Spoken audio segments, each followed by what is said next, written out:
ആരാണ് ഒരു കൺസ്യൂമർ, ഒരു ഉപഭോക്താവ് ആരാണെന്ന് നമുക്കിപ്പോൾ കാണാം. An individual or group of individuals who purchase a goods or service from another. അങ്ങനത്തെ ഒരു വ്യക്തിയോ അല്ലെങ്കിൽ ഒരു കൂട്ടം വ്യക്തികളെയാണ് നമ്മൾ കൺസ്യൂമർ അല്ലെങ്കിൽ കൺസ്യൂമേഴ്സ് എന്ന് പറയുന്നത്. നോർമലി ഇപ്പോൾ ഒരാൾ ചെന്ന് ഒരു സാധനം മേടിക്കുന്നു വേറൊരാളിൽ നിന്ന്.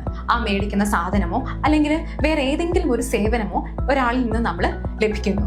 ആ വ്യക്തിയാണ് നമ്മൾ കൺസ്യൂമർ എന്ന് പറയുന്നത്. ഇനി നമുക്ക് കൺസ്യൂമർ കൺസ്യൂമർ പ്രൊട്ടക്ഷൻ ആക്ട് എന്തുവാണ് നമുക്ക് നോക്കാം. ഈ കൺസ്യൂമേഴ്സിനെ അൺഫെയർ ട്രേഡ് പ്രാക്ടീസിൽ നിന്ന് പ്രൊട്ടക്ട് ചെയ്യാൻ വേണ്ടിയിട്ടാണ് നമ്മുടെ ഗവൺമെന്റ് കൺസ്യൂമർ പ്രൊട്ടക്ഷൻ ആക്ട് കൊണ്ടുവന്നിരിക്കുന്നത്. ഇന്ത്യയിൽ കൺസ്യൂമർ പ്രൊട്ടക്ഷൻ ആക്ട് അഡ്മിനിസ്റ്റർ ചെയ്യുന്നത് ഇപ്പം നിലവിൽ കൺസ്യൂമർ പ്രൊട്ടക്ഷൻ ആക്ട് 2019 അനുസരിച്ചാണ്.